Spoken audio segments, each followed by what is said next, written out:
Yeah, I'm thinking about that too. Funny, Rob.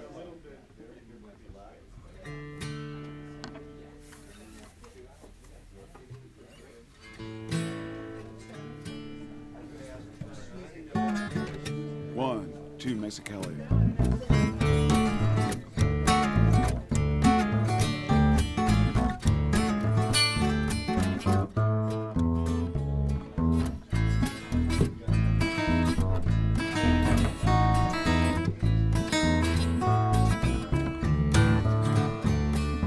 Laid back in an old saloon with a peso in my hand, watching flies and children on the street. And I catch a glimpse of black-eyed girls who giggle when I smile. And there's a little boy and he wants to shine my feet. He needs 3 days ride from Bakersfield and I don't know why I came. I guess I came to keep from paying dues. So instead, got a bottle and a girl's just 14 in a damn good case of the Mexicali blue. Yeah, is there anything a man don't stand to lose when the devil wants to take it all away? Cherish well your thoughts, keep a tight grip on your booze, 'cause thinking and drinking are all shit, I have to stand up to do this. Whatever you want, big boy.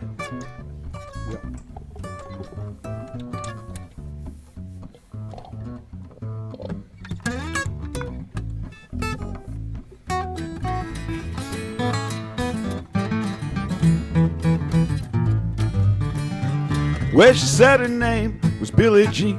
She was fresh in town. I didn't know the station line ran from hell. She had her raven hair, a ruffled dress, a necklace made of gold, and all the French perfume you'd care to smell.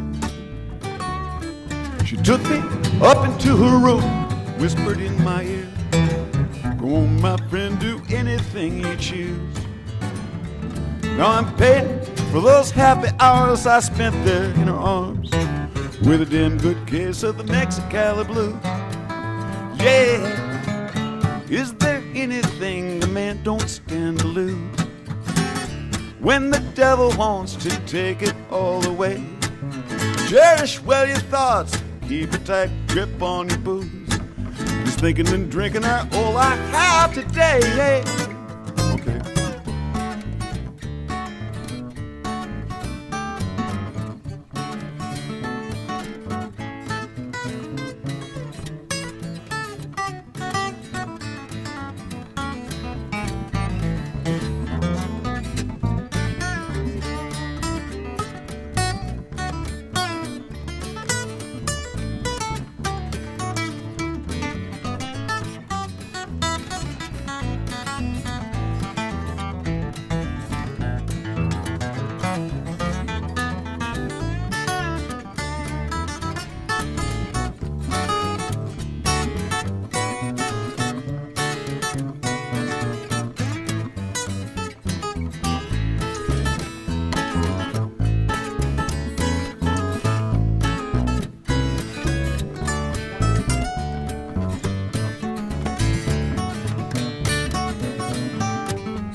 If you're going to take your shirt off, I'll hold anything you want.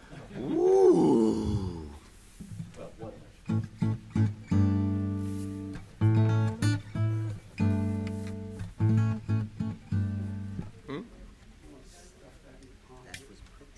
Oh, well, thank you.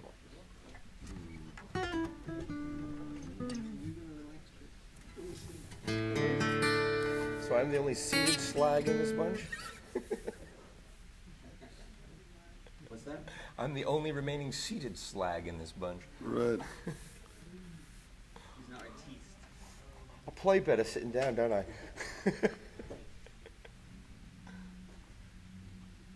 I wasn't going to say it. Yeah, why is it? I learned from that.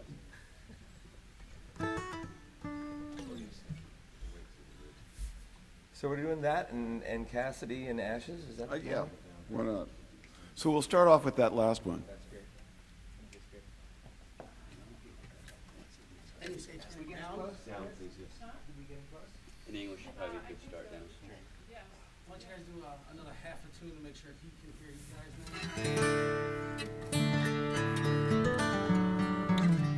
now?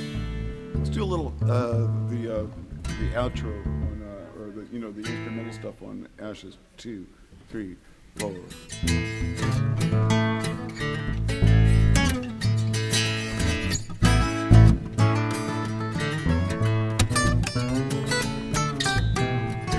Need a little more Mark's guitar now.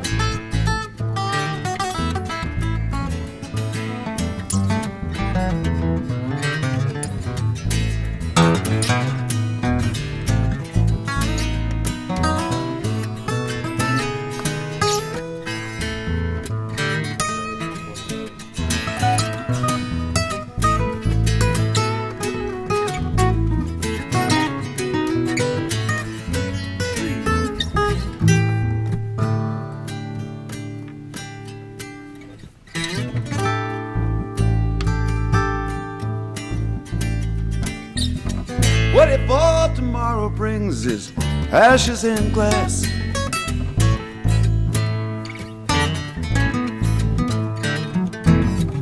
And I can't tell you, child, this too shall pass.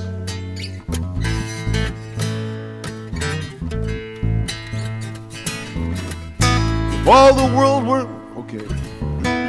How are we doing? You want to hear some of Mark's vocal as well?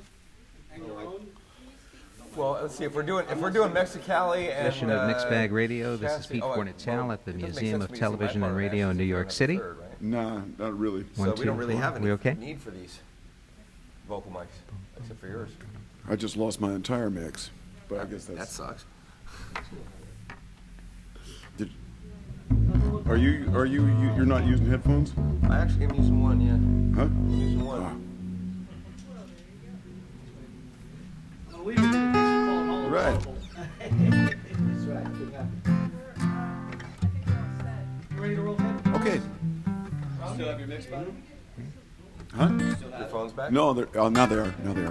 Can we get a little vocal harmony from the beginning? There is none.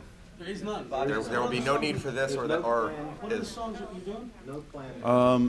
I think right now the way it stands is Mexicali, Cassidy and Ashes. Cassidy and Ashes. I'm not taking it away. Just in case you call an audible. Get a mic on myself. And a mic on your cell phone in case you want to play video. Yeah, it's video game hour. Everybody should have their cell phones on, right? So you need to hear some Bobby straight up, Bobby vocal straight up. And Yeah, 1, you 2. roll when you are. Okay. Great. What do you want to start with? We'll start with Ashes. Oh no, we'll start with Mexicali. Yeah. I'm just going to slap an intro on it, and we'll go right into Okay. Mexicali. Okay. Okay. Stand by. Phones off. Yeah, right. That's right. Phones off. That's a good. That's Phones off, pagers on. Still not used to giving that warning, but. Where's my code? Because my phone's in my code. Where's my cufflinks? Nobody calls. What do you mean nobody calls him chief? I'm going to order some Chinese food from PK. Get Jay to bring it over. You just push Okay. the red button until it goes. Yeah. We're going to go in 10 seconds, if that's okay with everybody. Sure. All right. And 5.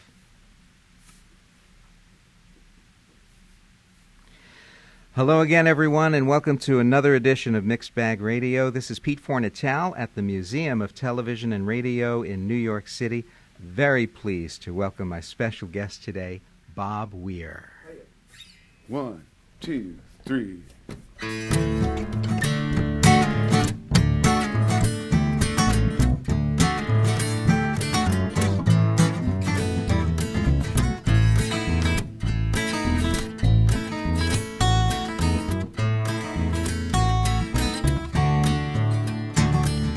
Laid back in an old saloon with a peso in my hand, watching flies and children on the street. And I catch a glimpse of black-eyed girls who giggle when I smile. There's a little boy that wants to shine my feet. And it's 3 days ride from Bakersfield, and I don't know why I came. I guess I came to keep from paying dues. So instead I got a bottle, and a girl is just 14, and a damn good case of Mexicali blues. Yeah, yeah. Is there anything a man don't stand to lose? When the devil wants to take it all away, cherish well your thoughts, keep a tight grip on your booze. Just thinking and drinking all I have today, hey.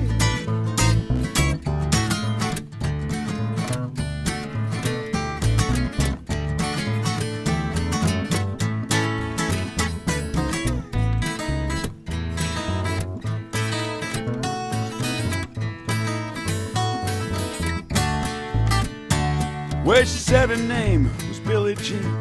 She was fresh in town. I didn't know a stage line ran from hell. She had raven hair, ruffled dress, necklace made of gold, and all the French perfume you'd care to smell. Took me up into her room, whispered in my ear, go on, my friend, do anything you choose. Now I'm paying for those happy hours I spent there in her arms, with a lifetime's worth of the Mexicali blues. Yeah, yeah. Is there anything a man don't stand to lose? When the devil wants to take it all away, cherish well your thoughts, keep a tight grip on your booze. 'Cause thinking and drinking all I had today, hey, hey.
Well, then a man rode into town and some thought he was the law.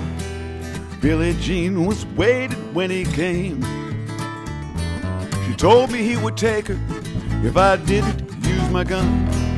I'd have no one but myself to blame. I went down to those dusty streets, blood was on my mind. I guess that stranger hadn't heard the news. 'Cause I shot first and killed him, but he didn't even draw. Now I spend my lifetime running with the Mexicali blues. Yeah, is there anything a man don't stand to lose? When he lets a woman hold him in her hand, just might find himself out there on horseback in the dark, just riding and running across those desert sands. Yeah.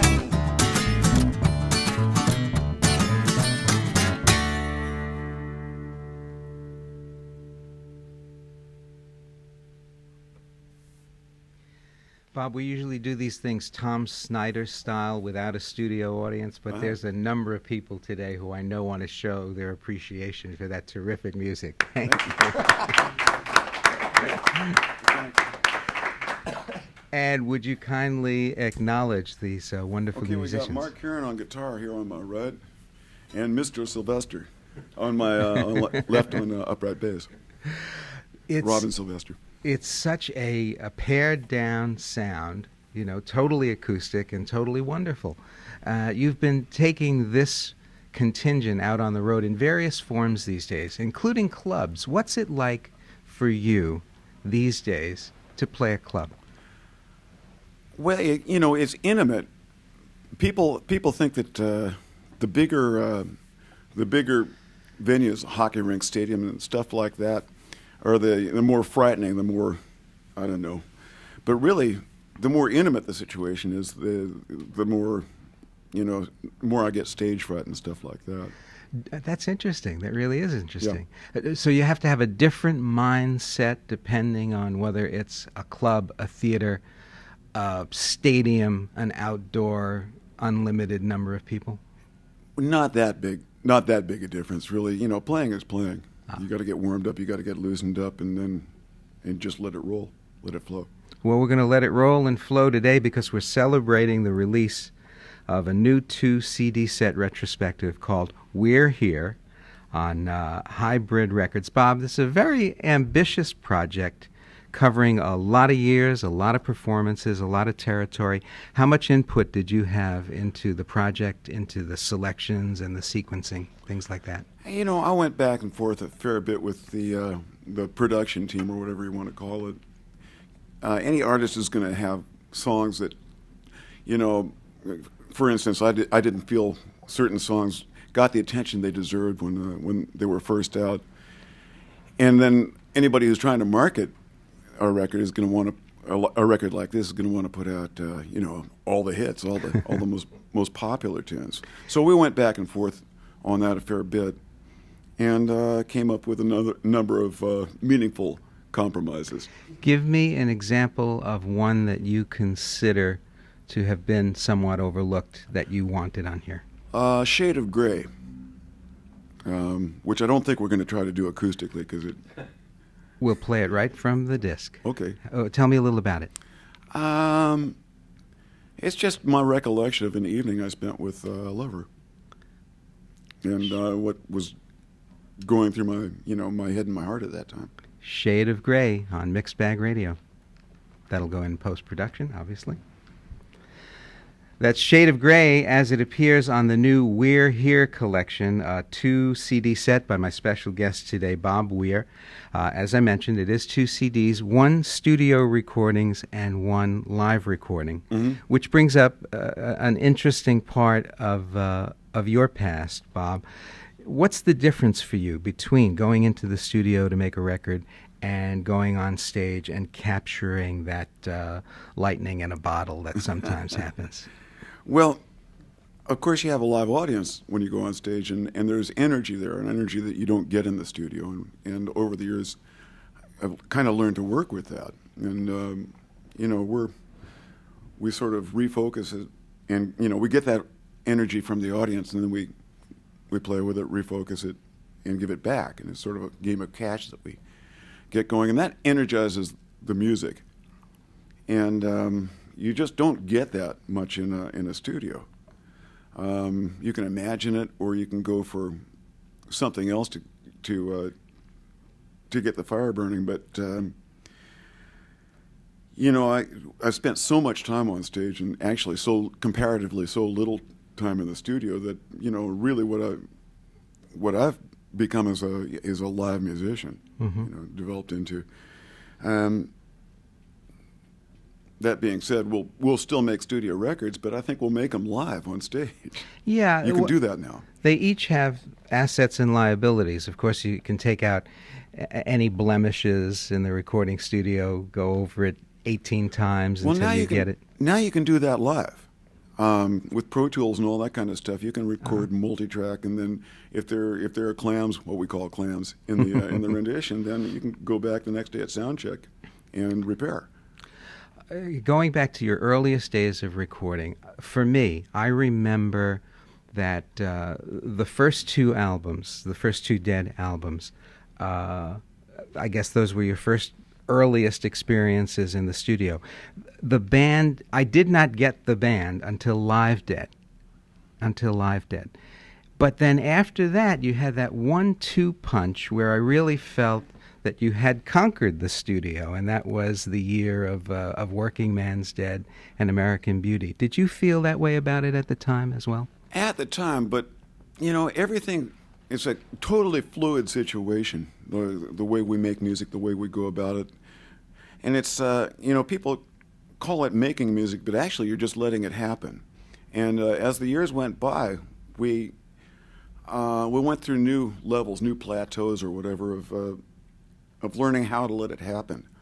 So by the time the 80s came around, for instance, our approach going into a studio was different than it was at the time that we made Working Man's Dead, American Beauty, stuff like that. Mm-hmm.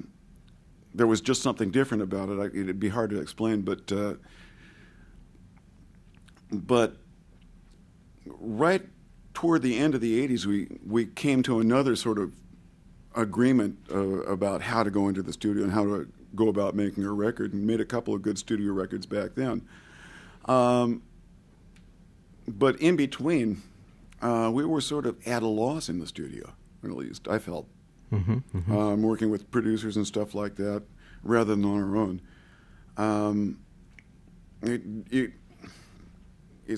The records we made were a little unlike us.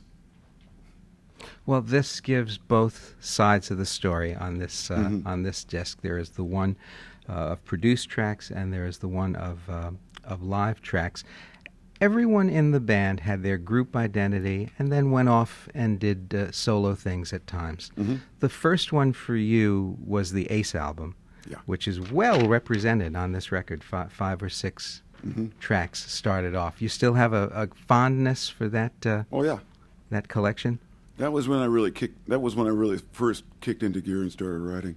As a songwriter, that's your collaborations over the years have been very interesting, very varied. But the primary collaboration was with an old school friend of yours, John Barlow. Yeah. Tell me a little bit about that partnership, how it began, and how it lasted for so long. Oh, we met when we were sophomores in high school, and we were sort of the outcasts of we were the different kind of guys at the school that we were attending. And, I got the old toe from that school, characteristically. And he went on to become, the student body president and all that kind of stuff. And, but after that summer, I went out and stayed on his ranch, or his folks' ranch, that summer, and we were just friends at that point. Then we ran into each other. Then we didn't see each other for a while, 2 or 3 years, and then ran into each other in New York on my first trip back out to New York, and we picked up our relationship again, and just hung together for a while. And I was reading his poetry. He had a book of his poetry one time, and I asked him if he'd ever considered writing lyrics for songs, and he thought that might be a cool thing to do, and so we started doing it. What's the working process like? Do you have to shut everything else out and close yourselves in a room together? Can you do it cross-country? We've done it in every conceivable way. We've done it over the phone. We've done it starting at zero and making a whole song right there. Sometimes I start with the music. Sometimes he starts with the lyrics, hands me a page of lyrics. Any conceivable way it happens. Or it could possibly happen, I think we've done by now. The fruits of that partnership are well represented on the We're Here collection, which we're here to celebrate today, coincidentally enough, or not so coincidentally enough. There's a song on that first solo album that you did that I'm going to ask you to do for us today. I've loved it from the first time I heard it, and I listen to it now with new connections. You can go back to something that's been a part of your life for 30 years and hear it anew. Let me give you the setup for this. Excuse me. Last fall was the 50th anniversary of the New York Times Magazine coining the phrase Beat Generation to describe everything that was happening back then in poetry and in art. You know the names, I'm sure. Mm-hmm. We had one hub of it here in Greenwich Village. You had another hub of it there in San Francisco. Was that a big influence on your life, Bob? Well, I grew up in that atmosphere, and yeah, it was. You know, poetry was part of life for us. I think maybe a bit more so than places in between the two coasts. It was a poet was not an unusual kind of person. You know, a person would maybe work at a job or whatever, but they had this other aspect of them, and that came out in the evenings and stuff like that. It was just understood that was an important part of life, and so the way you see things and the way you relate, it would be shaped by that. Who were your heroes from that movement, if you will? Well, my heroes from that movement were the guys the poets wrote about. Ken Kesey and Neil Cassidy, most particularly. Yeah. That's the song, actually, that I'm referring to. The song on the Ace album called Cassidy has kind of a double overlay, doesn't it? Yeah. Tell me how that came about. I wrote it shortly after Neil checked out down in Mexico. The song came to me. I was living at a ranch in the middle of Marin County in California. There were a number of us who were living sort of communally there at the time, and one of the ladies there was busy birthing a baby, and I went out into the living room. There were a lot of folks sort of helping in that, and it was a bit much for me. So I went in the living room, picked up my guitar, and just started playing. And this tune came. Well, she named the kid Cassidy, and meanwhile, when this tune was coming through, you know, coming through the sky or wherever they come from, I was still thinking. I was still sort of meditating on Neil and, you know, his effect on my life and stuff like that. And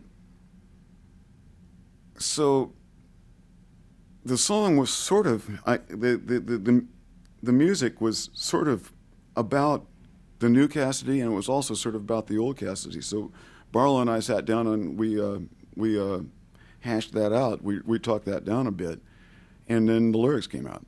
Would you do that?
Wow.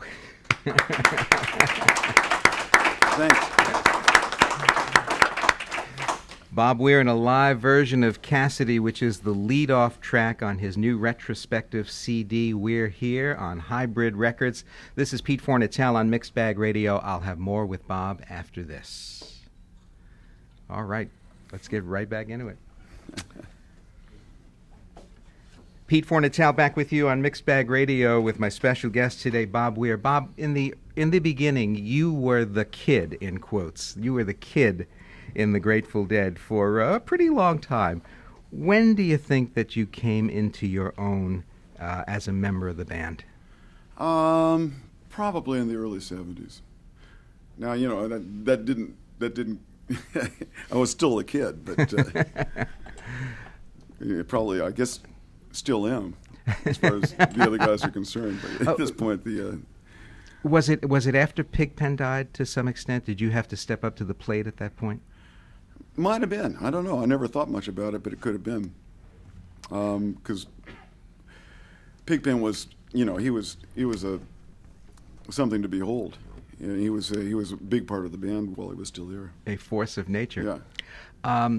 You and Jerry once did a show with me called Rock Calendar, in which I asked you about Pigpen, and you told a story about contacting him on a Ouija board. Do you remember that? Oh yeah, boy, were we spooked. What were the circumstances? Well, okay, we had this Ouija board, and we were at rehearsal. I guess this was in the late 70s, something like that. And it was one of those days where we really just didn't feel much like working, so what are we going to do? Let's grab the Ouija board. So we grabbed the Ouija board, and we started using it, and it, whatever we contacted, there was,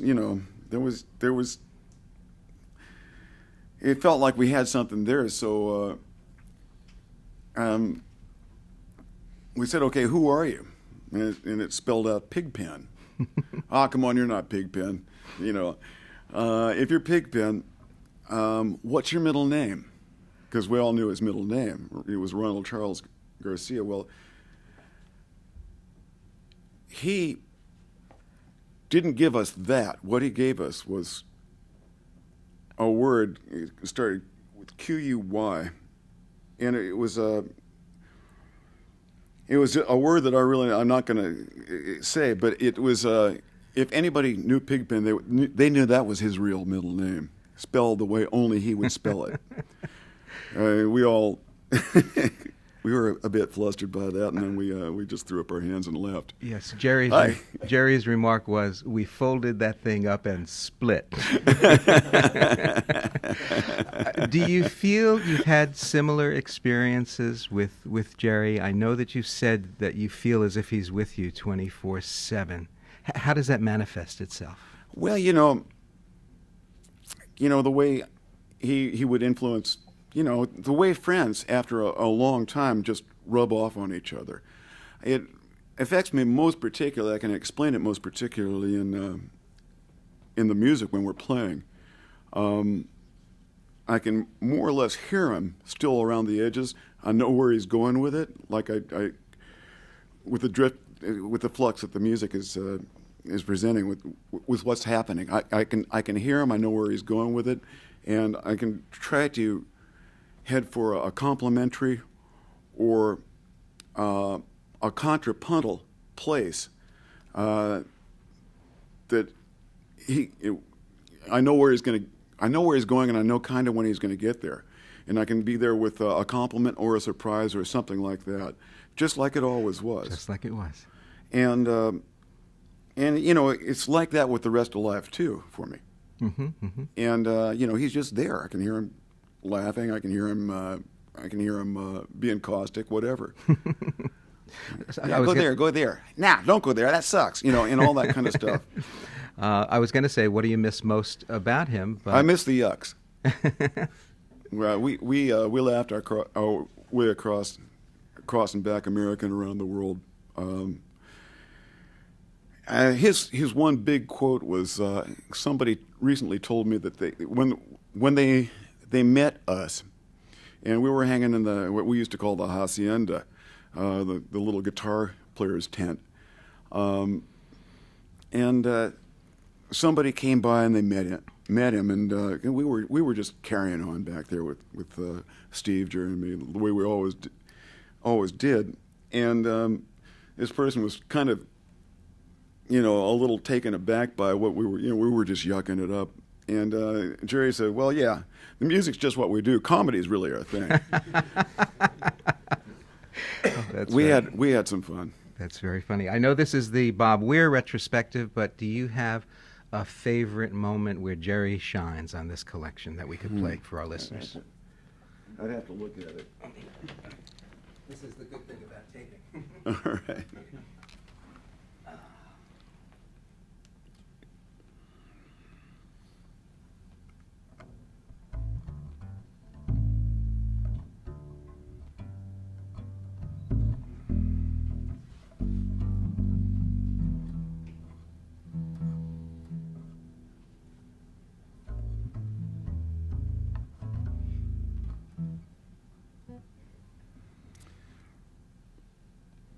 Well, it seems to me that now, we're not going to attempt to play this right now, I don't think, but one thing that I'm seeing here is "Looks Like Rain," his pedal steel part on that. He had just gotten it, and it just shows what a game kind of guy he was, that he was willing to do a pedal steel part, and actually wanted to do a pedal steel part for that, because it's a complicated song, got a lot of chords and stuff like that, and I thought he did a really beautiful job of playing that part, getting that part, coaxing that part out of that new instrument for him. Let's listen to "Looks Like Rain" on Mixed Bag Radio. That's "Looks Like Rain" from "We're Here" by The Best of Bob Weir is the name of the retrospective, but we wanted to play something that showed off Jerry's talents. Didn't he play the pedal steel on CSNY's Teach Your Children? Uh-huh. Yeah. So Same era. So he certainly had some familiarity with that instrument as well. Rock and roll is such a melting pot of diverse elements, and some of the best groups, the individuals, have brought very specific textures to it, whether it's R&B. I guess Pigpen brought the R&B to the Dead, and Jerry brought bluegrass and banjo playing and folk and country. You seem to come with a jazz influence, Bob. Where did that come from in your life? I just, from the time I was in my mid to late teens, I was always sort of, excuse me, I always just loved to listen to it. And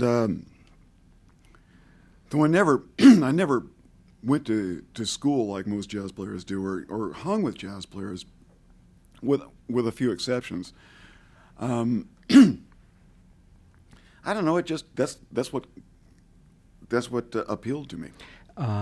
Any particular artists that you'd care to acknowledge as a?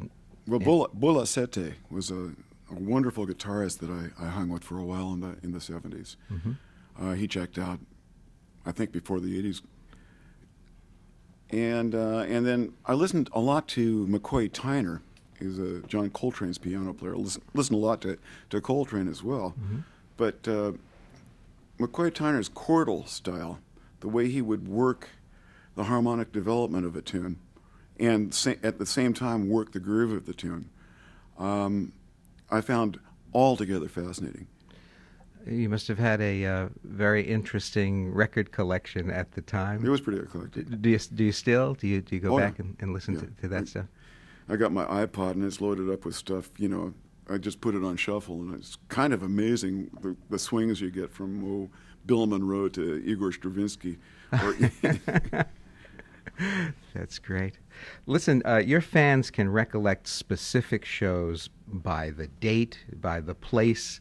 Can you do that, or are you too busy doing the shows to do that? There's an awful lot of them. On some rare occasions I can remember a specific place. The dates are going to be pretty hazy. I'll tell you why I asked. There is a version of Truckin' on the live set from We're Here. Mm-hmm. And at the point where you're doing the lyric, if you've got a warrant, I guess you're going to come in, you crack up. You laugh out loud. And I'm just wondering if you remember what made you laugh. No idea. Well, I'll tell you what. Let's listen to the track and see if we can figure it out on Mixed Bag Radio. You know, if you had 6 versions to pick from and 5 of them didn't have the laugh on it, you know, I was just trying to figure out why you would go with that one when to an engineer that might be considered a flub, not a flub, but, you know, it's not perfection. Right. But that's the one you chose to put on. Well, it just really, you know, we were listening to the music, to the performance of the song, Okay. and that one had a lot of spark. All right. In fact, Jerry's blazing away on that one. Okay. Let's go as if we're coming out of Truckin' from the album. That's a live version of Truckin' as it appears on We're Here, the new retrospective of Bob Weir's career on Hybrid Records. It leads off disc 2, in fact, the live disc. There's also a studio recording of Bob's best.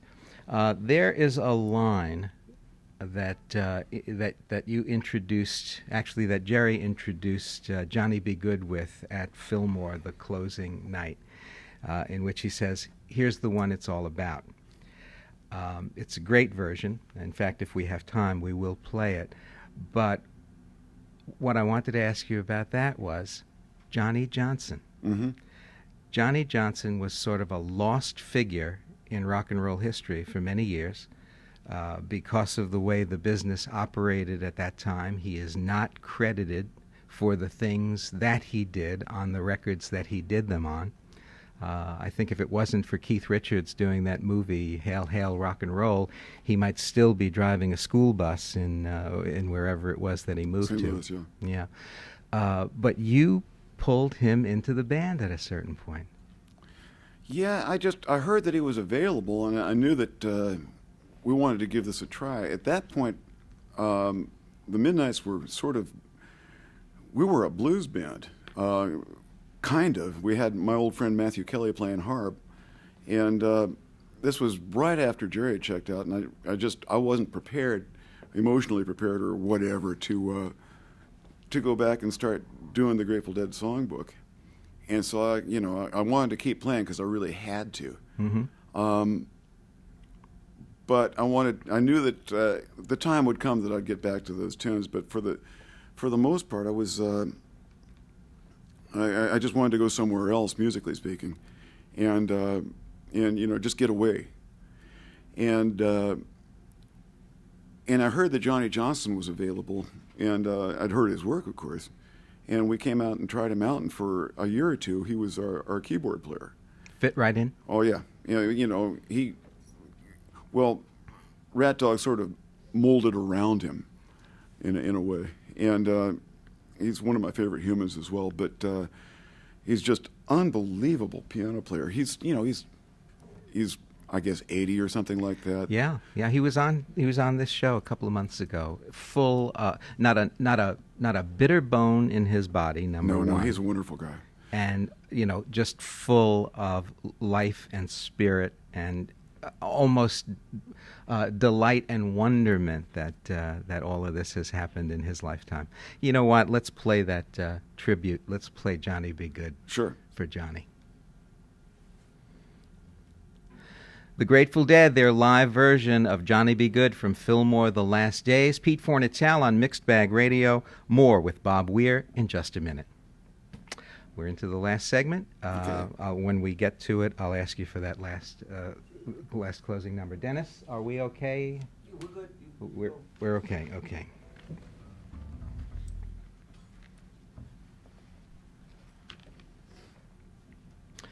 Pete Fornatel back with you on Mixed Bag Radio with my special guest today, Bob Weir. Bob, when you go out and do a solo project, is there some way, or do you feel on some level like you're competing with this magical, mystical legend called the Grateful Dead? Or have you come to terms with that? Not so much competing. What I'm trying to do is work up a meaningful complementary line, just like we do in the music. You know, we try to come up with complementary lines, or either that or a line that juxtaposes what's going on. That's a surprise, and that's really all I'm trying to do. I'm winging it. It still allows you all of the room and the flexibility in the world to do whatever else you want to do, and you certainly keep the loyalists and the true fans happy now by going out more closely resembling the Dead than has been the case in quite a few years. Is that going to be the case this year as well? God knows what this year is going to bring, but yeah, I'll be doing a lot of that, I expect. Though, for instance, with Rat Dog, you can't tell what new direction is going to come up. I have a sneaking hunch that we're going to be getting down to writing a fair bit pretty quick, and that's going to, the audiences oftentimes are a little resistant to new tunes because they come for the, they want to sing along with the old ones, and we'll give them plenty of that. I don't think we're ever going to cut it all out again. We did for a while, and it didn't get us very far. And besides, I got way lonesome for the old tunes. But there's going to be a fair bit of new stuff and new modes of presentation as well. I've got a couple of ideas. I want to try working with an electric string quartet, for instance. I've been talking about this for a while. They're real good. They're from San Francisco area. They also play regular string quartet. They're sort of an avant-garde classical unit. We've done a little work with a rapper who's studied our songbook, the Grateful Dead stuff and Rat Dog stuff, and come up with complementary, meaningful directions to go off in, and that's been kind of fun to do. And some of the stuff we're going to be doing is going to piss the purists off, and I live to do that. Like I say, there's just no telling where we're headed, and the same thing with the Dead. Now, we were out last summer, and I don't expect what you're going to get this summer is going to be a whole lot like what last summer was like, because we've got some different personnel, so it's all going to be different. It has always been thus and so. Right. At a certain point, the Grateful Dead became a corporation. What were those board meetings like? Oh, they were chaos. They were loud, pretty raucous. We yucked our way through them. Do they still occur? Do you still have to do stuff like that on a regular basis? Or every now and again, yeah. There's band meetings are inescapable facts of life for musicians. And the Dead were pioneers in disseminating their music in a different way than the rest of the industry was doing it, and that certainly has much larger implications and ramifications in this new century with the internet and downloading, etc. What's your take on all of that, Bob? Well, I'm not as into free music as some of the more liberal element in that argument, because I think the musicians, writers particularly, have to be able to make a living doing that. And if you can't make a living making music, our culture is gonna suck pretty quick. And I think what it all boils down to is you've got to honor what you love. If you're gonna play a song, then buy it. And that way, the writers and the people involved in making that music will be able to make a living, and they won't have to go bagging groceries or go back to school and learn to be accountants or whatever. Well said. And I don't get the argument. Music should be free for anybody who wants it all the time. When I ask them how is that gonna how is that going to work for the musicians? How is that going to make it so the musicians can make a living? And all I ever get is, but don't you see? And I don't. I can't see that yet. I wish I could. So until I do, I'm going to have to say that, come on, if you honor what you love. Keeping alive your own music, as well as the music of others that you admire, is certainly a part of who you are and what you do. Your own music is so well captured on We're Here, a retrospective of your entire career. Did you have a kind of a this is your life feeling about all of this as you were doing it? Volume 1, yeah. Volume 1, I like that. I like that. You have always done, individually and collectively, interesting covers, both within the context of the Dead and on your own. There's one on here that I didn't know the story about, and I found it fascinating, and that's Me and Bobby McGee. Would you tell us? I was on the Festival Express, a train trip across Canada, and I guess it was 70 or 71. And we were on there with the band from Big Pink and Janice Joplin and her R&B outfit, a bunch of other artists as well, Ian and Sylvia, you know, some that you'll remember, some that you won't, Delaney and Bonnie.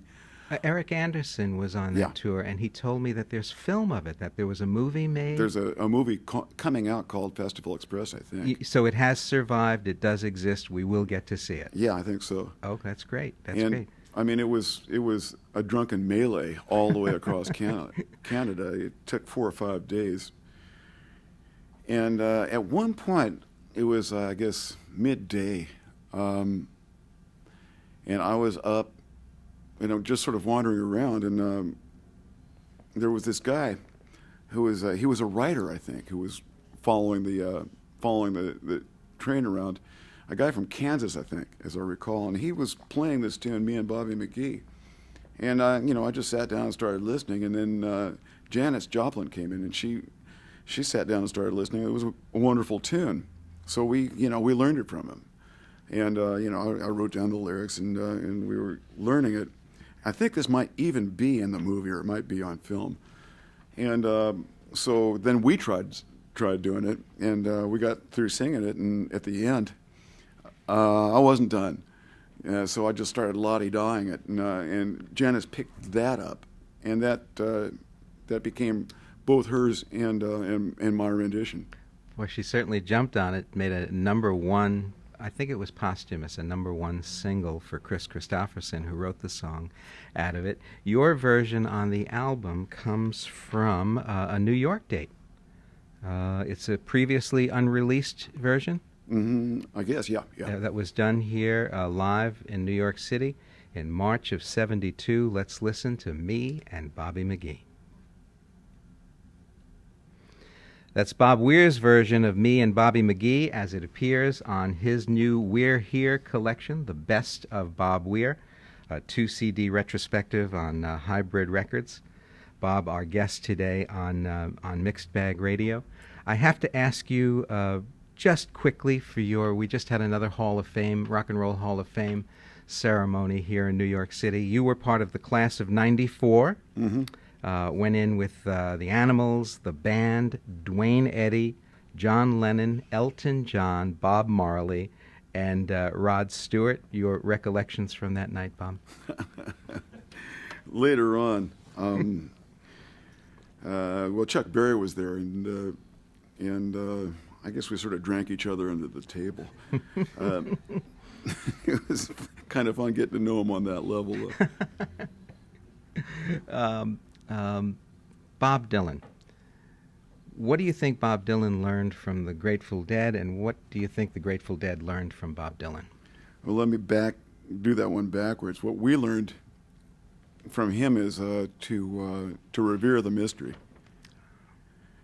What he learned from us, you're going to have to ask him. I wouldn't venture a guess. Somebody did an interview with me for Rolling Stone about him, and I regretted having done it because the morning after I did the interview, all the real stuff that I had to recollect about Dylan came to me. I was sort of, you know, I would have done the interview over if I had my. And the deal there is, if I had gotten a chance to do the interview over, then the next morning the same thing would have happened. I'm quite sure. Dylan is, he's tapped into some sort of endless source of mystery, and there's a cohesiveness to that mystery that I find just it's amazing to me.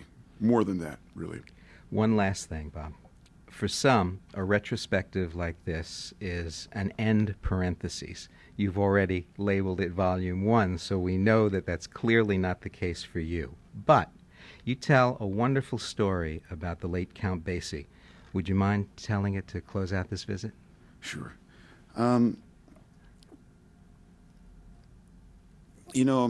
guess it was 15, 20 years ago, something like that. Count Basie was playing in town at the Fairmont Hotel in the Venetian Room. It's a very, elegant setting. And I dressed up and took a friend, and we went to check out the Count Basie show. And the band was wonderful as ever. They, 3 of the 4 original guys in the quartet were still there. They'd been playing together 50-some years. And most of the guys in the band had been in the band for 30-some years. And they swung like angels. The Count, there was nothing slowing him down or anything like that. And show was over. He said a quick hello to a few old friends of his that were in town. I watched him do that, and then he went on backstage. Next morning, he went home to his place in Florida, and within a couple of days, he put his feet up and checked out. And that, when I read that he checked out in the paper that week, I realized, okay, well, there's my hero. That guy, he had nothing better to do than to keep doing what he was doing, spreading that music, spreading that joy, spreading that whatever it is that music does. I've got some footsteps to follow here. Beautiful. A good role model for sure. I want you just once more to acknowledge these terrific musicians you brought with you and maybe play something to take us out. On the upright bass, Robin Sylvester. On the acoustic guitar, Mark Karen. Thank you, gentlemen. Thank you. And what do you got for us, Bob? Well, let's do a quick rendition of Ashes in Glass. 2, 3.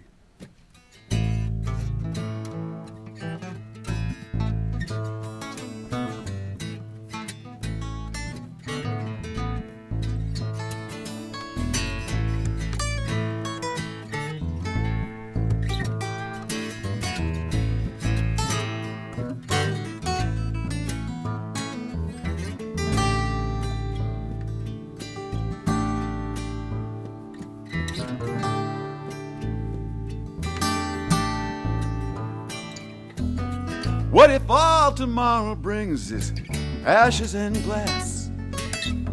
And I can't tell you, child, this too shall pass. If all the world were windswept, cold and gray, and in the end there's nothing left to say. If all the silicone, best laid plans become the master and the fall of man. If all the earth were baked to hard red clay, not so far from where we are today. Ah, well, anyway, come on, darling, let's swing and sway. Daddy gonna find us a better way, and if that better way don't float, Daddy gonna find us a tighter boat. If that tighter boat don't sail, grab a bucket, babe, and start to bail. If that bucket spring a leak, a little miss, we're up the creek, yeah.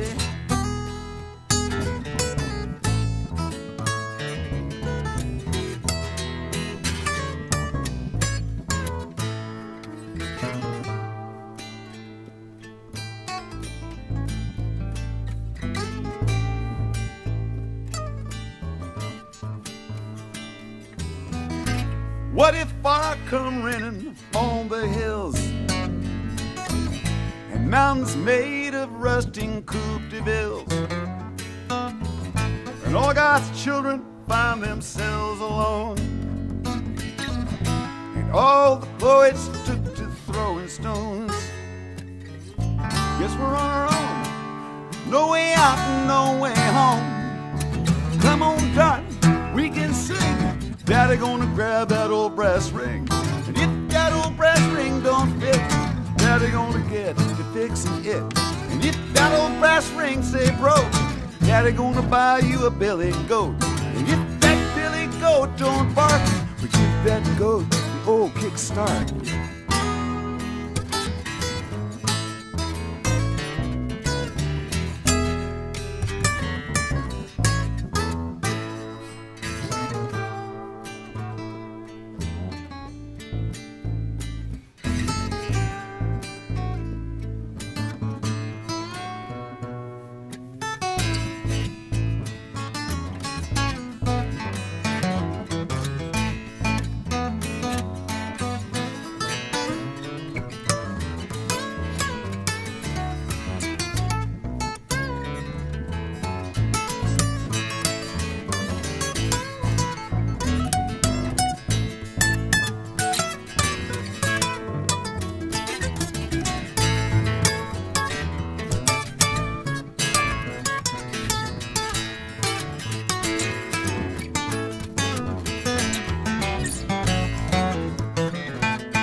What if all tomorrow brings is ashes and glass?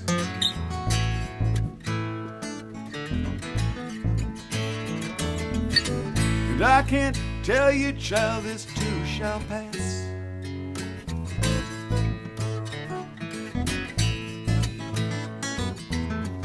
If those four horsemen can't be turned away,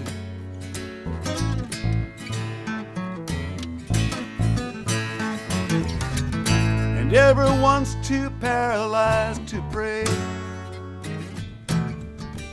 too paralyzed to pray,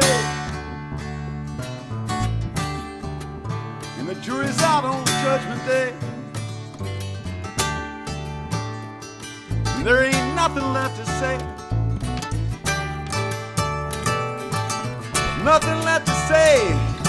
Come on, darling, we can fly. Daddy got a stack of alibis, alibis shot full of holes. Little miss, let's rock and roll. If that roll takes us to France, teach them froggies how to dance. We keep on dancing, sing the tune, 'cause we'll be dancing all around the moon. If that big old moon go bust, ashes to ashes, dead to dust to dust. Maybe time for one last rave, 'cause we'll be dancing on our own graves, yeah.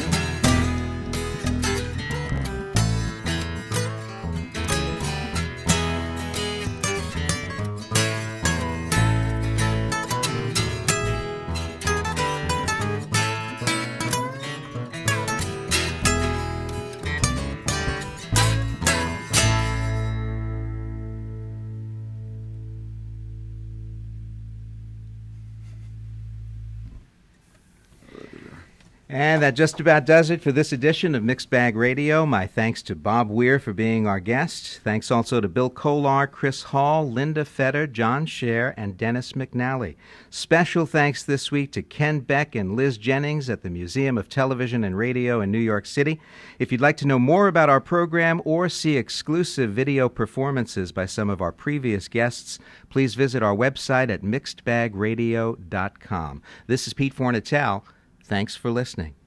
And thanks for being so generous with You your bet, time thank and you. talent. Wow. Thank you, Pete. Oh, man, that was great. That was great.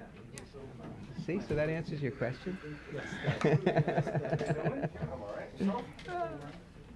Yeah.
And by the way, it's, well, I'm being an editor, but it's your, as in apostrophe R-E. Yeah. Okay? Would you read that?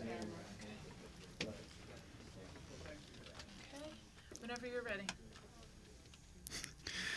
Hi, this is Bobby Weir, and you're listening to the O Franken Factor on Air America Radio. Let me try that again. Hi, this is Bobby Weir, and you're listening to the O Franken Factor on Air America. Hi, this is Bobby Weir, and you're listening to the O Franken Factor on Air America Radio. Excellent.